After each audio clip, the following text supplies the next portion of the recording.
We got to be nice and cute with the Democrats. You be nice and cute. I'm done with that. Those days are long gone. When the Democrats are ready to stop calling us horrible names, traitors, treasonous, racist, misogynist, you've been through the litany of nonsense, then I'm willing to roast s'mores with them and get back at the table. Until then, the verdict is in and the new rules are in effect. New rules. You're not allowed to be a billionaire if you're going to run as a Democrat. Now, I'm sorry. If your bedrock principles are class warfare, that the accumulation of wealth is an inherently bad thing, that means you're a bad person.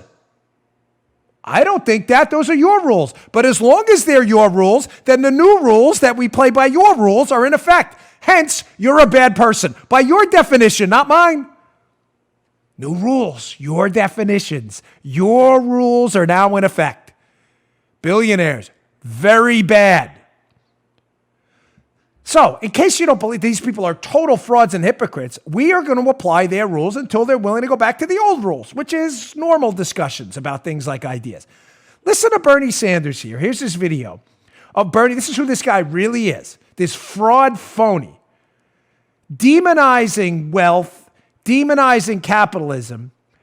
And he's doing it in a circuitous kind of way here in this older clip of Bernie, where he celebrates the Soviet Union, where accumulations of wealth are not allowed. Listen to him talk about the Soviet Union. Oh, it's so wonderful. The theaters and the puppets and everything. It's so great. Listen to this fraud, fake, phony. This is who this guy really is. Check this out.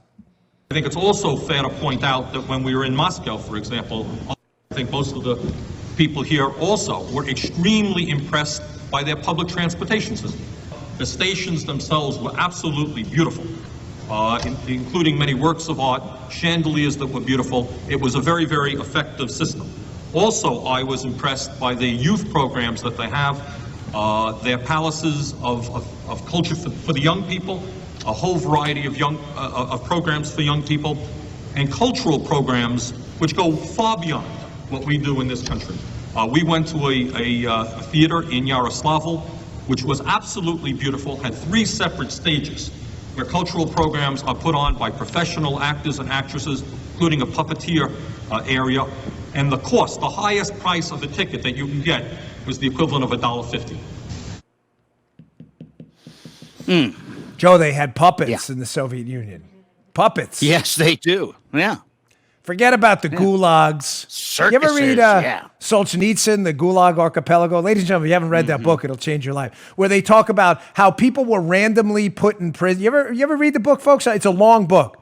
Solzhenitsyn wrote it. It's a very famous book. A lot of you, of course, have already heard of it. Long time ago. It's an old book. But it's called the Gulag Archipelago. And it is an inside account of what the Soviet Union and what the Soviets and the communists did to people. If you were ratted out for being a non-complier or a potential dissident, keep in mind, this was all rumor. Like you just said, hey, I don't like Joe. Joe doesn't like communism. Right.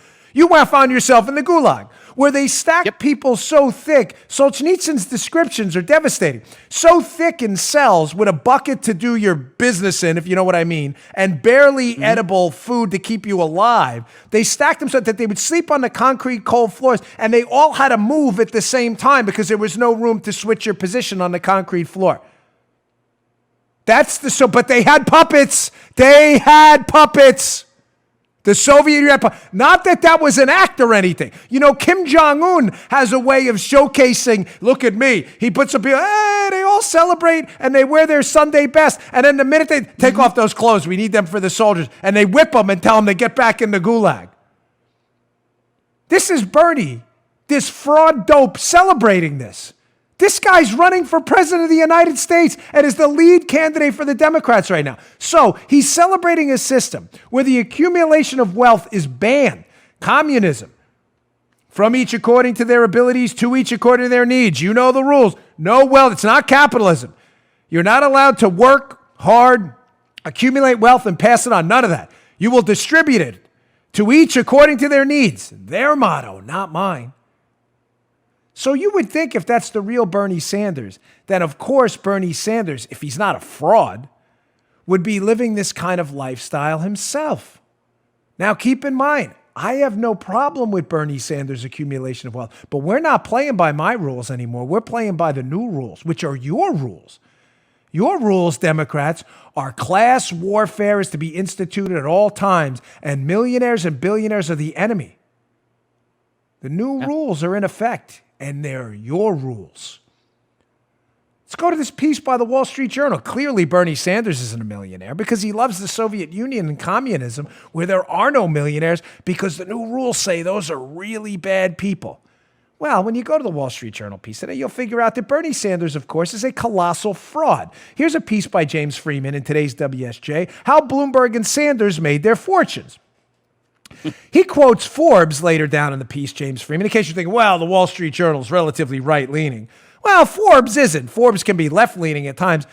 Did a little thing on Bernie Sanders' accumulation of wealth. And this Chaz Peterson Withorn wrote last year in Forbes magazine about the finances of Vermont socialist Bernie Sanders. Quote, Sanders has, in fact, amassed an estimated $2.5 million fortune from real estate investments, government pensions, and earnings. You know a lot of earnings. He's a communist. And earnings from 3 books, including the 2016 hit, Our Revolution, A Future to Believe in, which ironically, they go later in the piece, they go down. He has actually used, apparently, campaign funds to buy his own books. In other words, the bulk sales, the New York Times lyingly accused me of on my book, Exonerated, which has no bulk sales at all. None. Fact. Right. I remember. Remember that? The bulk sale. We have zero bulk sales. Zero. They made it up. Bernie Sanders' campaign actually bought his own book. If you donated to Bernie's campaign, you de facto made him rich off his $1 million book deal. Sucker. But he's got puppets. They got puppets. You just heard The Dan Bongino Show. You can also get Dan's podcasts on iTunes or SoundCloud. And follow Dan on Twitter 24/7 @DBongino.